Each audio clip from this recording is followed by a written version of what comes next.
Yeah, I'd bring him back slow to find out if he still wants to do it. A lot of things go on with a fighter when they've been knocked out.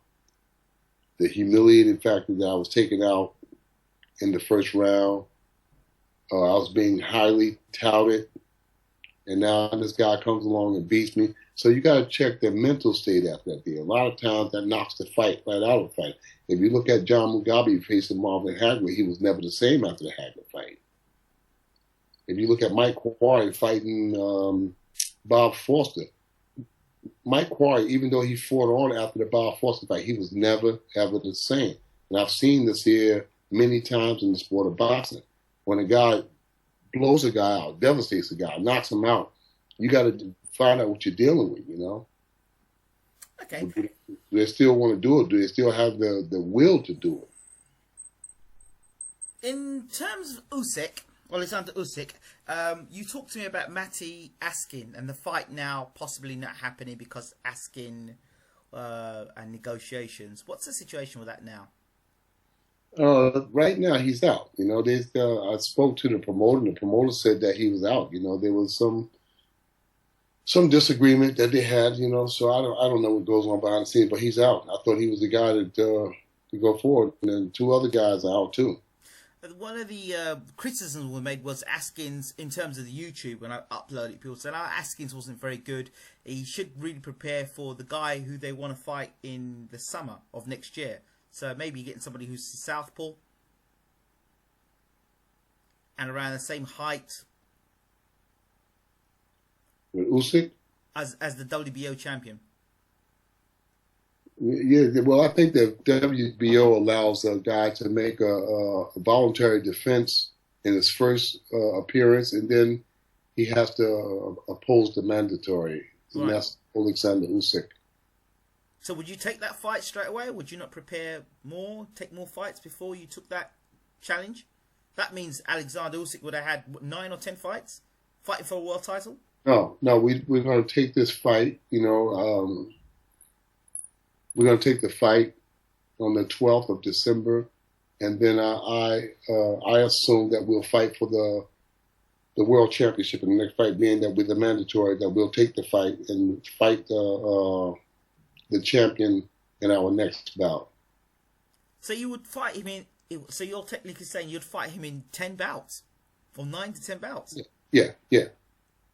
No so doubt. okay, so you fight December, and then you say you will not fight again until the summer of 2016.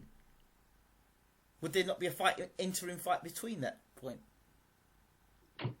We're going to fight on December the 12th. After December the 12th, I suppose they're going to bring Usyk back. I don't know the particular date, but I'm thinking that he's going to come back and fight for that world title March or April. We'll face off with the champion in March or April. And assuming that we're going to win that fight, we'll come back, you know, August or September with the first defense. Tony Bellew is fighting Masternak on December the 12th, I believe. What do you know about Masternak? He's a Polish guy, right? Yes. Yeah. I mean, both of those are good fighters, you know. But we're grooming Usyk to be the world champion. Those guys are Tony and the other guy, Masternak. Those are good guys. They're good fighters. They're good stand-up guys. And you know, when Usyk becomes the champion, we're not going to, you know, start an ice skating situation. We're going to fight. How do you think he would do against either of those two guys?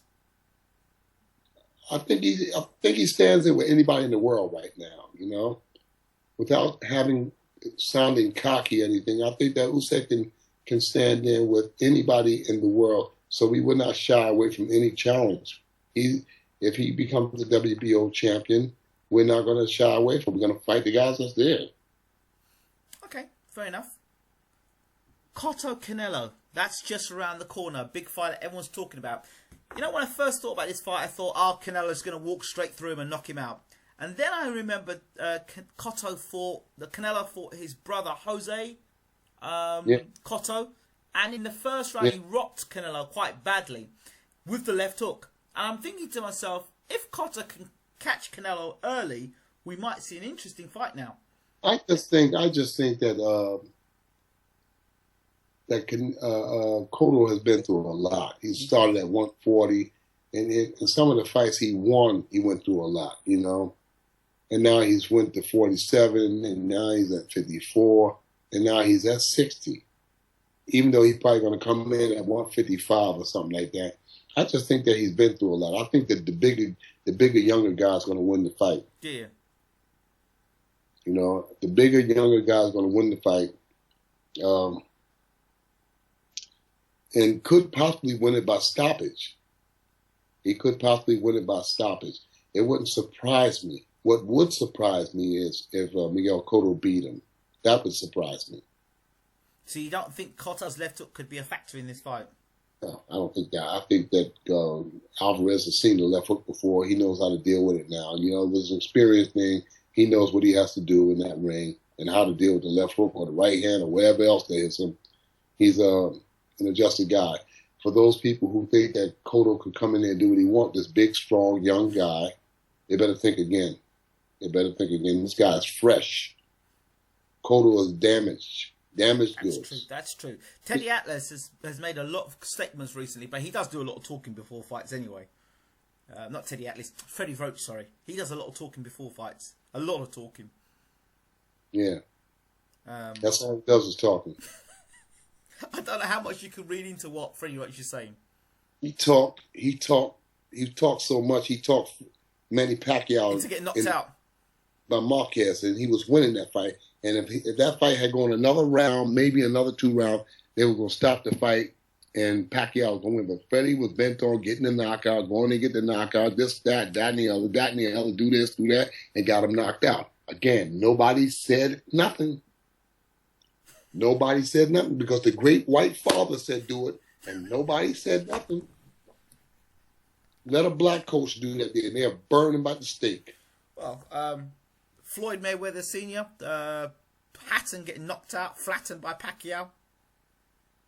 Yeah. And you saw they threw dirt all over him for that. I mean, they was on his case about that. You know? But I don't know that. I mean,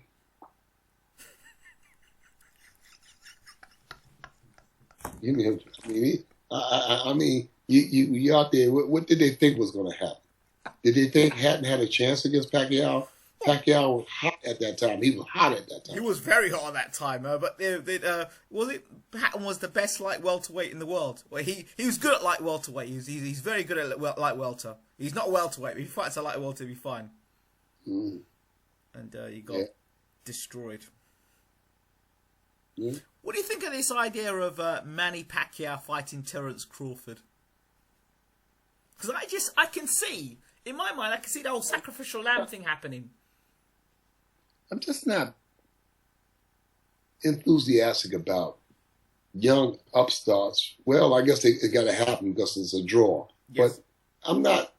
I think that Terence Crawford is a great prospect, and Manny Pacquiao is an aging, worn-out warhorse. Crawford wins that fight. Pacquiao can't do nothing now. Just had a shoulder operation. Lost miserably to Floyd. Hasn't been knocking nobody out lately. So he's slowing down now, you know? So those kind of fights don't really excite me. I see Crawford beating him. I just see Crawford wearing him out, you know? I don't see Manny trapping Crawford or doing anything to Crawford that Crawford wouldn't be prepared for. I'd rather see Bradley and Pacquiao fight. What about Bradley versus Crawford? I like Crawford in that fight. A little more intelligent. Tim is tough. He's tough for anybody, you know. But he's got Teddy Atlas in his corner. Yeah, well, that might get him KO'd. These guys are sensational. They're sensational. You know, they are sensation freaks. They are sensation freaks, you know. I tell you, the next Teddy, morning, Teddy and Freddie, they both sensational. Teddy and Freddie. Yeah, they want sensations. They want the sensation of the knockout. So it might get them KO. The next morning after the fight with Bradley can go in there. Look. I'm a Bradley fan. Yeah. They can go in there and beat Keith Thurman, Sean Porter,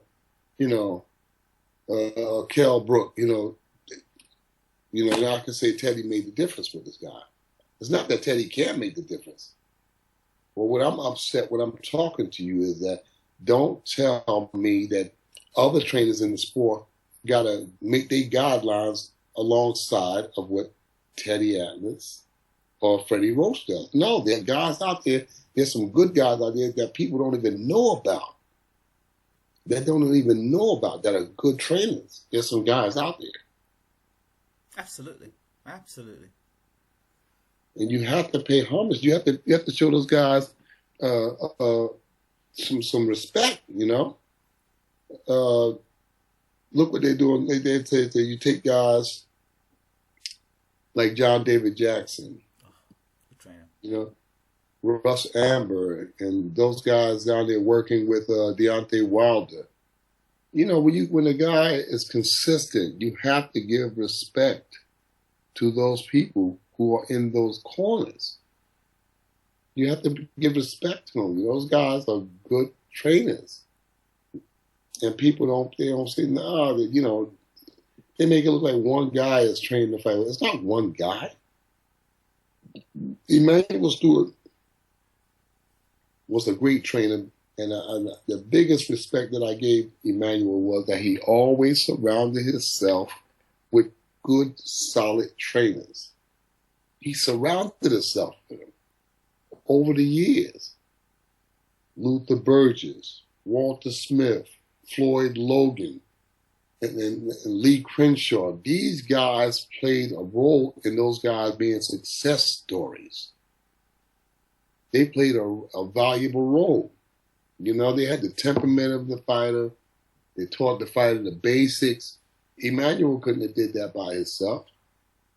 And people never knew about those guys. The same thing is going on with Deontay. He's got a good, solid corner. They got him this far.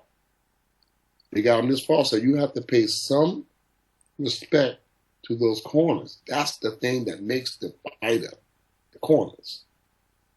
The directions that they give, the directions that they can't give, that's going to make the difference. And that's the way things work. That's the way things will always work in boxing. Now, to close our interview off or our conversation off, I don't like using the word interview anymore because it's not that. It's just a conversation we're having. But I want to talk about this thing about, we talked about you sharing your experience around the world. How much closer have you got to making that happen? When we go off the air, I'm going to give you the number where you could. Have you talked to her? I spoke to her via Facebook. I even sent her a Facebook request, but she hasn't responded. I'm going to give you a direct number. Did you call her? No, because I haven't got a number. Okay, I'll give you a number for you. And she expects, because I told her I was going to give you the number. Because I gave her a friend request. She never responded. She didn't. Yeah. Okay. I'll give you a direct number so you can contact her. And that's the best thing. And I told her, she said great. So she's expecting your call. Great. But I think that there are a lot of trainers out there, and if anybody knows me, they know that I'm not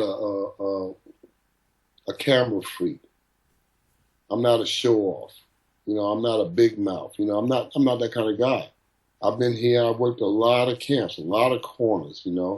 I'm just calling a spade a spade. I'm calling the shots how I see it. There are a lot of good guys out there that don't get no respect, that don't get no credit.